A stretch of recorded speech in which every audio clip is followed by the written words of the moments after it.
Network, the solution for humanity.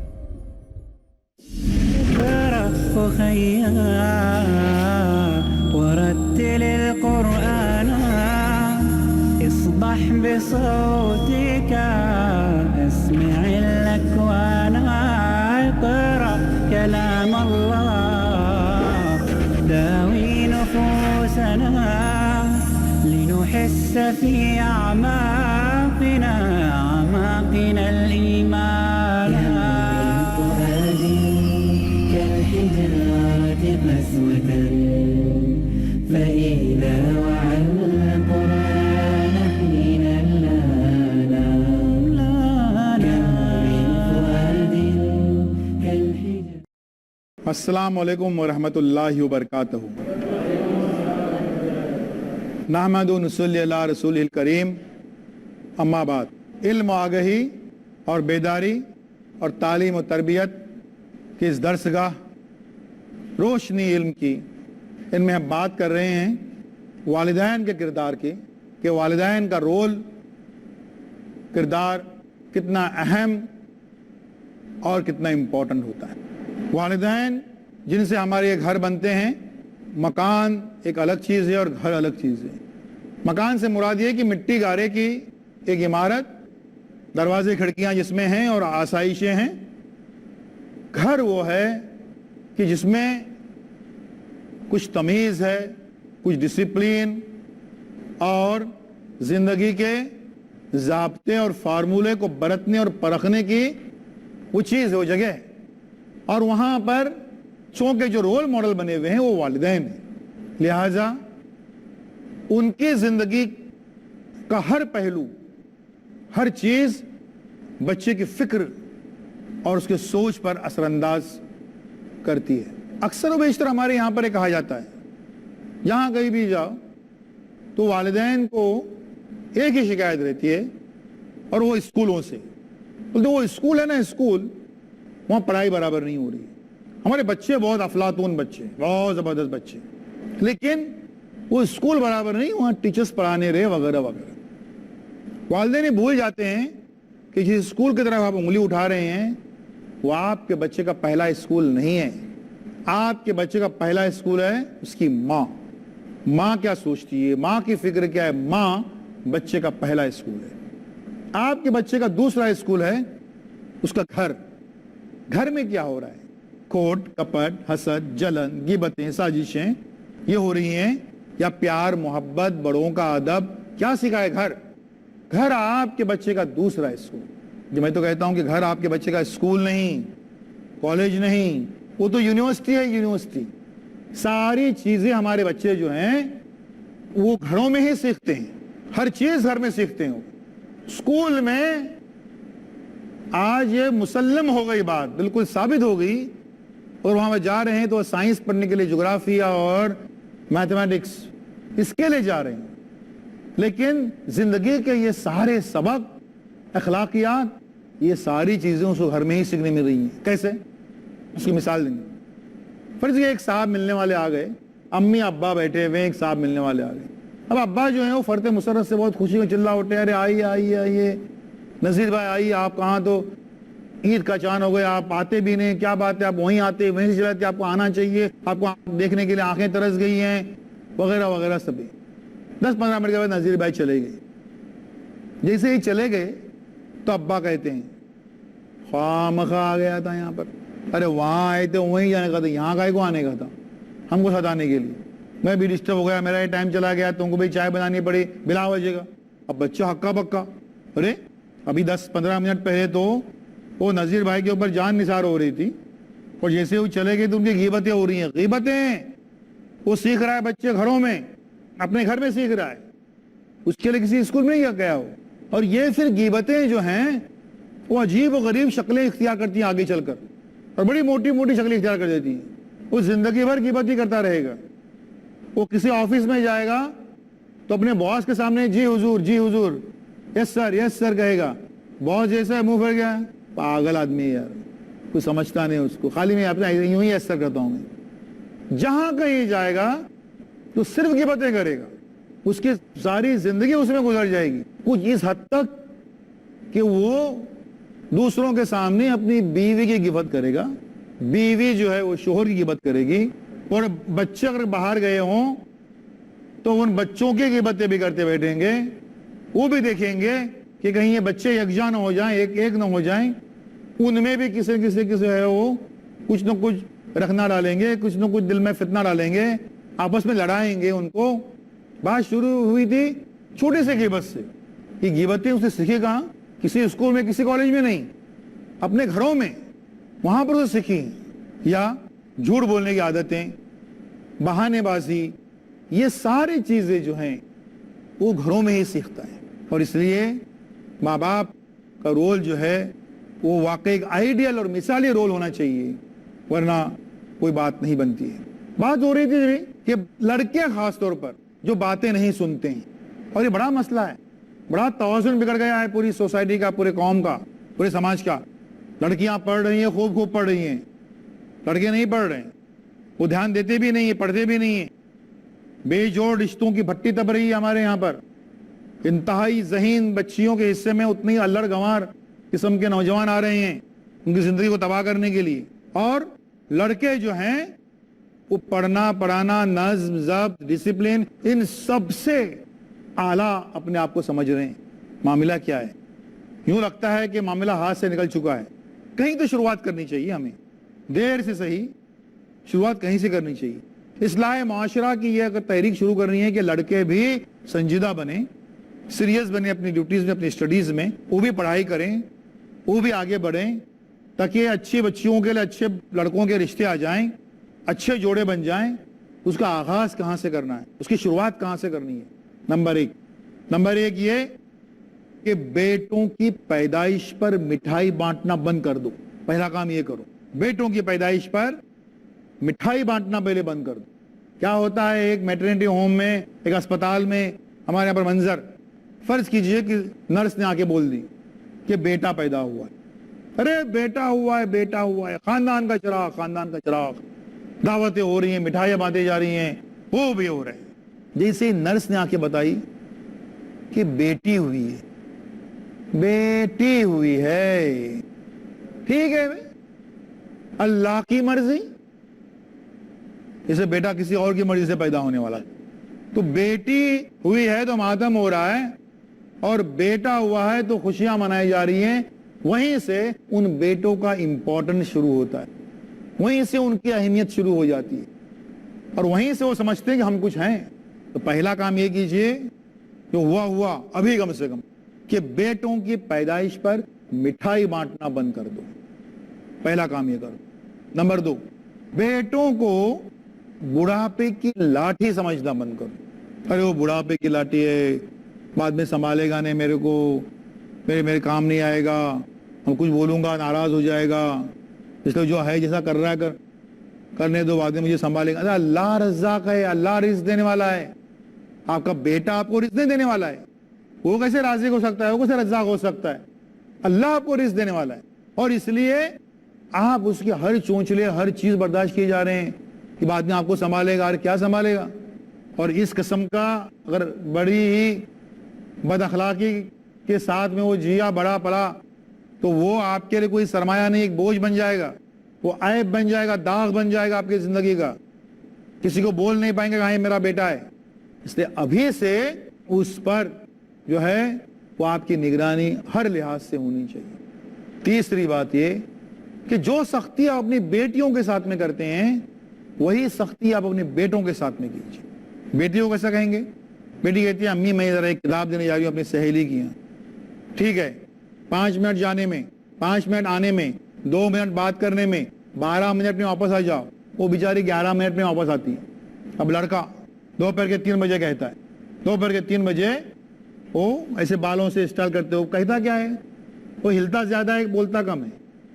وہ بولتا ہے امی میں ذرا جا رہا ہوں دوست کے پاس, میں شام کو 7 بجے آ جاؤں گا. ارے 9 بجے 7 بجے کو آ رہے ہیں, 9 بجے آ جائے. وہ جا رہا ہے ادھر, کہاں جا رہا ہے پتہ نہیں, کس کے پاس جا رہے پتہ نہیں, اس کے دوست کون ہے معلوم نہیں. دوست و احباب کون ہے زندگی میں کبھی معلوم کرتے ہی نہیں ہے, وہاں پر جا رہے ہیں. جب ماں باپ انہیں ٹائم دیتے نہیں, جاتے ہیں وہاں پر ایک سے ایک پروفیسر لوگ کھڑے رہتے ہیں وہاں پر, ایک سے ایک پروفیسر لوگ. دیکھ کیا ہے یار, دماغ خراب ہو گیا ہے, B A B com B S C کرے گا, چل تو بتا دو میں رات تو رات کیسا بڑا بننے, رات تو رات کیسے پیسے کمانے, ان کے ہتھے چڑھتے ہیں.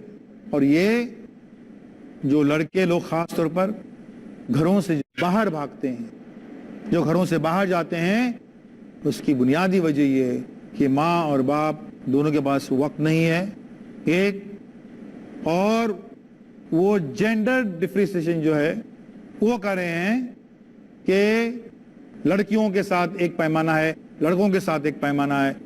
سختی کا اور ڈسپلن کا یہ پیمانہ جو ہے وہ بیٹیوں کے ساتھ جو ہے الحمدللہ بہت اچھی بات ہے, لیکن بیٹوں کے ساتھ بھی آپ کا پیمانہ وہی جاری اور ساری رہنا چاہیے. والدین کی ان ذمہ داریوں کے تعلق سے ہماری بات جاری رہے گی ایک چھوٹے سے بریک کے بعد. نوي نفوسنا لنحس في السلام علیکم ورحمۃ اللہ وبرکاتہ. روشنی علم کی ہم بات کر رہے ہیں والدین کے منظم ہونے کی, اور کون سی وہ کمیاں خامیاں ہیں جس کی وجہ سے والدین زیادہ سے زیادہ 50% کامیاب ہو رہے ہیں اور 50% ناکام ہو رہے ہیں. اور ان کی ناکامی کی جو وجہ ہے وہ لڑکے بنے ہوئے ہیں کہ جو سختی آپ اپنی بیٹیوں کے ساتھ میں کرتے ہیں وہی سختی آپ اپنے بیٹوں کے ساتھ میں کیجیے. بیٹی کو کیسا کہیں گے؟ بیٹی کہتی ہے امی میں ذرا ایک کتاب دینے جا رہی ہوں اپنی سہیلی کی. ٹھیک ہے, 5 منٹ جانے میں, 5 منٹ آنے میں, 2 منٹ بات کرنے میں, 12 منٹ میں واپس آ جاؤ. وہ بیچاری 11 منٹ میں واپس آتی ہے. اب لڑکا دوپہر کے 3 بجے کہتا ہے, دوپہر کے 3 بجے وہ ایسے بالوں سے اسٹائل کرتے ہو, کہتا کیا ہے, وہ ہلتا زیادہ ہے بولتا کم ہے. وہ بولتا ہے امی میں ذرا جا رہا ہوں دوست کے پاس, میں شام کو 7 بجے آ جاؤں گا. ارے 9 بجے 9 بجے 7 بجے کو آ رہے ہیں, 9 بجے آ جائے. وہ جا رہا ہے ادھر, کہاں جا رہا ہے پتہ نہیں, کس کے پاس جا رہا ہے پتہ نہیں, اس کے دوست کون ہے معلوم نہیں. دوست و احباب کون ہے زندگی میں کبھی معلوم کرتے ہی نہیں ہے, وہاں پر جا رہے ہیں. جب ماں باپ انہیں ٹائم دیتے نہیں, جاتے ہیں وہاں پر ایک سے ایک پروفیسر لوگ کھڑے رہتے ہیں وہاں پر, ایک سے ایک پروفیسر لوگ. دیکھ کیا ہے یار, دماغ خراب ہو گیا ہے, B A B com B S C کرے گا, چل تو بتا دو میں رات تو رات کیسا بڑا بننے, رات تو رات کیسے پیسے کمانے, ان کے ہتھے چڑھتے ہیں. اور یہ جو لڑکے لوگ خاص طور پر گھروں سے باہر بھاگتے ہیں, جو گھروں سے باہر جاتے ہیں, اس کی بنیادی وجہ یہ ہے کہ ماں اور باپ دونوں کے پاس وقت نہیں ہے. بات ہو رہی تھی کہ جینڈر ڈس ایکوالٹی کی, جینڈر ڈس ایکوالٹی اس رویے کی وجہ سے ہو رہا ہے یہ کہ اچھی محنتی بااخلاق ذہین لڑکیوں کو بھی آگے پڑھنے نہیں دیا جاتا, اور بیک آف دا مائنڈ کہیں پر ان کے انکانشیس میں, ان کے سب کانشیس میں, ان کے شعور اور لاشعور میں یہ بات رہتی ہے کہ بیٹا نہیں پڑھ رہا ہے ان کا, کیونکہ گھر چلانے والا ہے, وہ نہیں پڑھ رہا ہے, تو بیٹیاں پڑھ کے فائدہ کیا ہونے والا ہے, وہ تو کل جانے والی ہیں. ایک لڑکا پڑھنے میں بالکل جو ہے وہ نااہل ہے, ناکارہ ہے, 40% مارکس لیے ہیں, گھر والے ماموں چاچا سب جو ہیں وہ جمع کرتے ہیں ان کو, پتا ہمارے لاڈلے نے 40% مارکس لیے, اس نے کیا کرنے کا. اسی کی بڑی بہن ہے 85% مارکس لیے, وہ حسرت سے منہ تک رہی ہے, اس کے بارے میں کوئی نہیں سوچ رہا ہے. کیوں؟ کیونکہ وہ لڑکی ہے, پرایا دھن ہے, چولہے کا ایندھن ہے, اس کو چولہے میں ہی جلنا ہے. لڑکا گدھا ہوتا ہے, لڑکا ہے بھائی, وہ خاندان کا چراغ ہے, چاہے اس چراغ میں تیل نہ ہو. تو بڑی فکر ہے لڑکوں کی, اور اس بنا پر کئی مرتبہ ہم نے یہ بھی دیکھا ہے کہ والدین ماں باپ جو ہیں ان بچیوں پر خوب غصہ ہو رہی ہیں, خوب غصہ ہو رہی ہیں. کیوں غصہ ہو رہی ہیں؟ کہ یار یہ پڑھی جا رہی ہے, پڑھی رہی ہے, اس کا فائدہ مجھے کچھ ہونے والا نہیں ہے. کہ میرا بیٹا جو اکلوتا بیٹا ہے, 5 بیٹیاں ہیں, اکلوتا بیٹا ہے, 5 پڑھ رہی ہیں بہت سنجیدگی کے ساتھ میں, اور اکلوتا بیٹا جو خاندان کا چراغ جو ہے وہ پڑھ ہی نہیں رہا ہے. سب وہ غصہ نکالیں گے لاشعوری طور پر. وہ یہ نہیں سمجھتی ہیں کئی مرتبہ کہ ہاں واقعی ایسا ہو رہا ہے, لیکن ایسا ہوتا ہے. اور پھر ان کو روکنے کے لیے پھر ایک کیا کرتی ہیں, کچھ نہ کچھ گھر کا کام دیں گی ان. تم برتن نہیں کرو, تم کپڑے دو, تم کھانا پکاؤ, تم یہ کرو, تم جھاڑو لگاؤ, تم اب دیکھتے کیسے مارکس دیتے تم. پھر بھی لیتی ہوں مارکس. لاڈلا جو ہے کچھ بھی نہیں کر رہا ہے, پھر بھی فیل ہو رہا ہے. لیکن ہم بنیادی باتوں کو ہم نہیں سمجھ رہے ہیں کہ اس کو جو لاڈلا جو لقب ہے وہ ہم نے دیا ہے ہمارے رویے سے, سماج نے دیا ہے کہ خاندان کا چراغ ہے یہ, اور اس وجہ سے ہم اس پر وارے نعرے ہو رہے ہیں. لیکن یہ جانے والی ہیں, یہ کچھ لانے والا ہے. لانے والا ہے سے مراد ہے کوئی جہیز لانے والا ہے, اس کو تو جہیز دینا ہے, لیکن بدا کرنے کا ہے. اب اس بنا پر ہمارا والدین کا رویہ جو ہوتا ہے وہ ٹوٹل نگیٹو ہوتا ہے, اور پھر جو ہے وہ توازن بگڑتا جو ہے اس کی وجہ واضح طور پر یہ سامنے آتی ہے. اسی بنا پر یہ بھی ہوتا ہے کہ وہ بچے جو ہیں, لڑکے خاص طور پر, ان کو کوئی بڑا خواب بڑی چیز نہ ہوتے ہوئے چھوٹے موٹے کاموں کی طرف کی جلدی سے کچھ کمانے لگ. یہ رویہ والدین کا اتنا ڈیمیجنگ ہے, اس کے تعلق سے ہم بات کر چکے ہیں مفصل, کہ اس بنا پر کیسے توازن بگڑ گیا ہماری سوسائٹی کا. ان سارے حالات میں جو ہمارے والدین رول ماڈل کے طرح سامنے آنے کے لیے جو چیز ان والدین کو کرنی ہے وہ یہ کہ ان کو بھی ایک آرگنائز یعنی منظم زندگی گزاریں گے تو وہ بچوں کے سامنے وہ رہے گی. آج کی تاریخ میں ہوتا کیا ہے, جو منظم زندگی یا ٹائم ٹیبل کی بات کر رہے ہیں والدین کے لیے, تو بچے ان سے کیا سیکھ رہے ہیں. اس کی مثال دوں گا. فرض کیجئے ایک صاحب کو ایک تعزیتی خط لکھنا ہے, کسی کا انتقال ہو گیا ہے, تو کنڈولنس لیٹر جو ہے تعزیتی خط لکھنے کا ہے. ماں باپ کی پلاننگ کیسی ہوتی دیکھ لیجیے کہ ابھی یار آج نہیں, تو ابھی اتوار آئے گا نا تو ہم تعزیتی خط لکھنے کو دیکھ لیں گے. اتوار نے ابھی ذرا اگلے مہینے میں تھوڑی فرصت ملے گی تو تعزیتی خط لکھیں گے. اگلے مہینے میں ابھی رمضان میں کچھ کام زیادہ رہتا ہے نا, رمضان میں ہم خط لکھیں گے. عید آ گئی, عید کے دن تھوڑی تعزیتی خط لکھتا ہے کوئی, عید کے بعد میں لکھیں گے. ابھی چھٹیاں بچوں کی رہیں گے نا, تب ہم جو ہے وہ بالکل لے کریں گے. یہ چیز, یہ پلاننگ ہمارے بچے جو ہیں وہ دیکھتے رہتے ہیں, آبزرو کرتے رہتے ہیں کہ یہ اس طریقے سے ان کا دن کبھی نہیں آتا ہے. وہ والدین سے ہی وہ سیکھتے ہیں, ماں باپ سے ہی سیکھتے ہیں ہمارے بچے ایک کانسیپٹ جس کا نام ہے ایک دن. ایک دن ایسا آئے گا جب ہم یہ کریں گے, ایک دن جو ہے ہم بالکل سارے کاموں کے لیے ٹائم دیں گے. ایک دن ایسا آئے گا سب ہم چیزوں کو آرگنائز رکھیں گے. ایک دن ایسا آئے گا, اور وہ دن کبھی آتا نہیں. وہ ایک دن وہ بچے کے زندگی میں بھی ہمیشہ کے لیے رچ بس جاتا ہے. یہ ساری چیزیں جو ہیں اس کو بچے سیکھتے ہیں اپنے والدین سے. ان چیزوں کو ہم نے کہا کہ یہ گھر جو ہے وہ سب سے بڑی درسگاہ, سب سے بڑی یونیورسٹی جو گھر ہے, اس کی وجہ یہی ہے کیونکہ ہمارے بچے جو ہیں وہ یہ ساری چیزیں اب وہیں سے اخذ کرتے ہیں. بچے سنتے رہتے ہیں اور اس کو کیسے فالو کرتے ہیں دیکھ لیجیے. جیسے گھر میں سنتے رہتے ہیں ایک بات بار بار کہ یہ جو ہے نہ جانے یہ اچانک مصیبت کہاں سے آ گئی.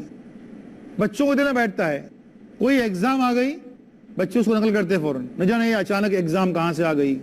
ہر چیز کو اس طریقے سے وہ اخذ کرتے رہتے ہیں اور اس طریقے سے وہ ماخوذ کرتے رہتے ہیں. سوال یہ پیدا ہوتا ہے کہ اگر والدین چاہتے بھی ہیں کہ ایک آرگنائز اور منظم زندگی گزاریں اور کوئی ٹائم ٹیبل بنائیں اپنے لیے, تو وہ بنا نہیں پاتے ہیں, اور بناتے بھی ہیں تو وہ بگڑتا ہے. تو اس کے وجوہات کیا کیا ہیں, آج ہم اس کا پہلے جائزہ لیں گے کہ کیا وجوہات ہیں اس کی. نمبر 1, ان کی ڈسٹرب ازدواجی زندگی یعنی ڈسٹرب میریڈ لائف. یہ سب سے بڑی وجہ ہے جس کی وجہ سے ان کا کوئی کام آرگنائز طریقے سے نہیں ہوتا ہے. کیا ہو رہا ہے یہاں پر کہ ہمارے گھروں کا حال کیا ہے, اس کی میں ایک مثال دوں گا.